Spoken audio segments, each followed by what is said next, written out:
Well, what is going on, everyone? Welcome back to Kitchen Table TCG. My name's Louie. Hope you're having yourself a fantastic day. I feel like all we do anymore is buy collections and buy out stores. We've been talking a lot about it on the channel. I guess I'm just in a spendy mood.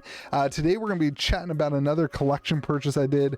I'm still sorting through the store singles purchase from the last video, but another collection purchase. And then I have another little card I want to show off with you guys. Just a little personal thing that I thought would be fun to share with all of you who have been on the channel with me. So let's take a look at this collection. This is a pretty high-end collection. It came with a bonus. Magic's smallest dual decks ever. Heroes vs. Monsters. Thank you for the bonus, Brandon. Yeah, so this collection is, somebody reached out to me after seeing the last collection and was like, hey, I would love to sell you some cards for some store credit. So they reached out to me at KitchenTableTCG@gmail.com and they gave me a nice little bonus. We'll look through the bonus there in a second. They reached out to me. You can do KitchenTableTCG@gmail.com or Louie@GameGrove.gg. Either of them work. Lots of these cards end up for sale. Some of them end up in my collection. I do run a local store and also the YouTube channel. We do a ton of singles. So this kind of stuff, it just flies, man. Keeping Tempest Wastelands in stock, it's hard to do. People love this stuff. Commander's still popping off. People still building decks. Everyone's all negative about Magic right now, but to be honest, singles fly. Things are like the economy of Magic, I think, is in a much better state than most people like to believe. Carpet of Flowers, it's just a gorgeous card. Rebecca Gray artwork is, I mean, it's just gorgeous. Look at that. Beautiful Carpet of Flowers. Sorry, got distracted there. City of Solitude. So I know, you know, when the Magic world is negative, things tend to pop up. That Defensive Heart, beat up. Things tend to come to market, and that's the point when I start just being okay with spending a little bit more money and picking up a little bit of things that I maybe, you know, like when these were in the pandemic and the prices were stupid high, I would have had a harder time picking them up. But when things are kind of the way they are right now, this is such a good commander card. If you've never played against somebody who has this as their commander, Peltagrift, I don't even know. I'm going to get roasted in the comment section for how I pronounce it. But if you've never played against this as a commander, it's just fun. Just a good time. Donate. All right, let's get to some of the good stuff. Lord of Trestlehorn. Man, iconic legends here. And there it is, the workshop. Another workshop purchase. This one's a little bit more LP than the last one. The last one was real minty, but it did sell pretty quickly. And this one a little bit more LP, but frankly, this card sees a ton of play. There's a little bit of whitening on that border too. So LP, maybe LP minus, to be honest. But this card, it's just gorgeous. This is one of the most powerful lands in the game and an absolute crazy card to hold and to own. Yeah, Mox Diamonds, always a card that moves super well. Eureka, another beautiful, really high-end condition. This one very similar to the last one I had on the last video. All these Legends cards, they just fly, guys. It's just, they're easy sales. Mana Crypt, again, easy sale. Sliver Queen, obviously super powerful, super popular right now too with the recent Sliver decks out there. Grim Monolith, like, I can't make this up, guys. There's another card. Just moves like crazy. Mirror Universe, you don't see that very often. Last time we had foil Metalworker. This time we have a full play set of Metalworkers, and actually a couple people in the store saw the foil Metalworker and they were like, hey, I can't afford a foil one, but I'd love a regular Metalworker. So that'd be pretty cool to get those for them. Yawgmoth's Will, that artwork is just, oh man, absolutely beautiful cards. Condition very, very good on these, Brandon. Thank you so much for sending them out. Again, this is one of those things where as a store, when you have opportunities like this, you just have to take them up on. You can't say no to stuff. You have to take some risk. There's certainly risk right now in this stuff. I fully anticipate the next 2 to 3 months, if I still have some of this, which I probably will, it might lose some value. But at the end of the day, these cards are 20, 30 years old. And at the end of the day, the value in them will hold, especially some of these original printings of stuff. Silver Overlord, another great card. Some of the reserve list stuff, Ancient Tombs, gorgeous. The cards that are old bordered original versions, I don't see reprints are really killing that much, to be honest, especially some of these more iconic cards. Force of Will, maybe an opportunity for disagreement in the comment section on Force of Will. I have noticed that the original version of Force of Will, but it's an uncommon, so the quantity of these pretty high in the world of Magic. 3 Visits, oh, gorgeous card.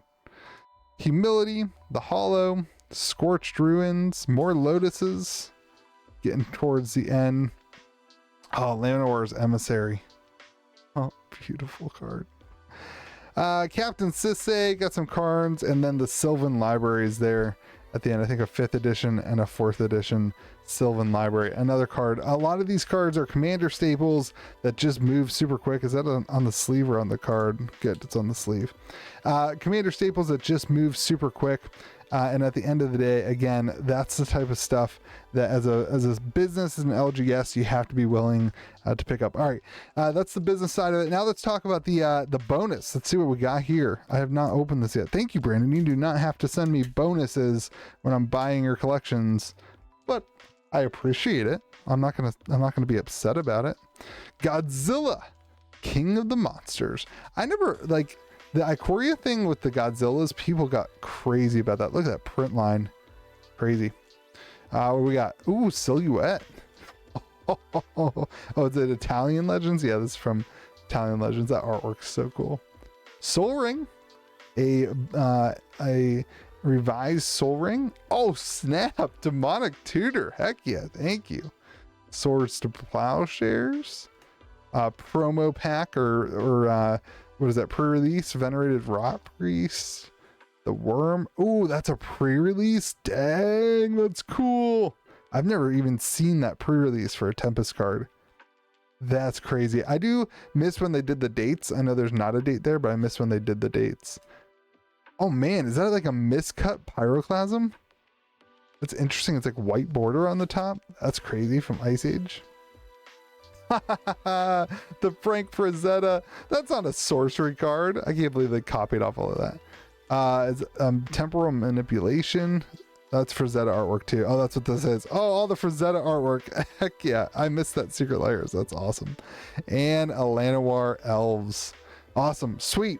Yeah, so dude, thank you so much. Collection buying is super fun. I get to relive some of these cards or see some of these cards, a lot of them for, not the first time, but opportunity to see them is scarce. So thanks for that. I also want to chat a little bit in this video about reaching your collecting goals, and I wanted to share with you all. I did something this past week that I've always wanted to do. I've always worked super hard with the idea that maybe someday I'd be able to trade for it or work on it and get it. And I did it. I got my very first Black Lotus. BGS 8, it did pretty good. It's got edges as a 7.5. Everything else, though, it's above the 8. Centering's good. Corners are good. Surface is good.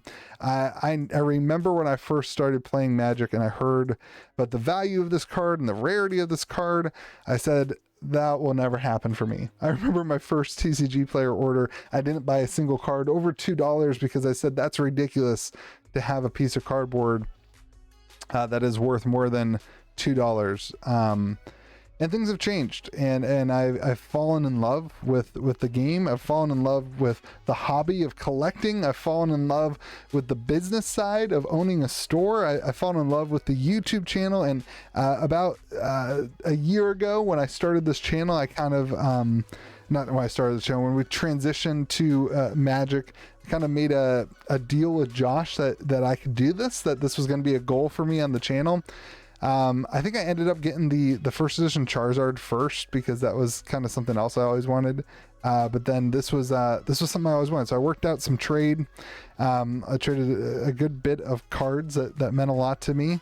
But nothing as cool as being able to say that I own a Lotus. And I know there's people on YouTube that this means nothing to, that they have 5, 10, 15, 20, 100 Alpha Lotuses. I don't know. and this is just a cheap BGS8 unlimited Lotus. But to me, this is the accomplishment of a dream. It's kind of the end of a season where I really, things went up and down, and I needed a goal for myself. So some trades and some different things happened, and I was able to accomplish it. And it's a good reminder to anybody that anybody can do this. Anybody can work really hard. You don't see me working all the time, but I work really hard, and anybody can work hard to accomplish their goals and their dreams.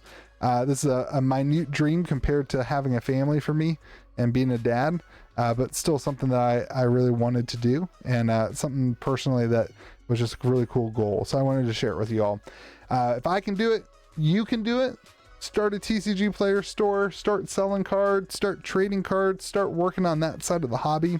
And if I can do it, anybody can do it. And I just wanted to share that with you. So everyone, have a great day. Brandon, thank you for the trade-in, the sale. If anybody wants to sell me cards, I'm not ready to buy more Black Lotuses. But if you are looking to sell some higher end Magic, or even, I do have different rates, for store credit and stuff, even lower end stuff, that's fine. You can reach out to me at KitchenTableTCG@gmail.com. Have yourselves a great day. Be kind to the people around you. We'll see you again next video.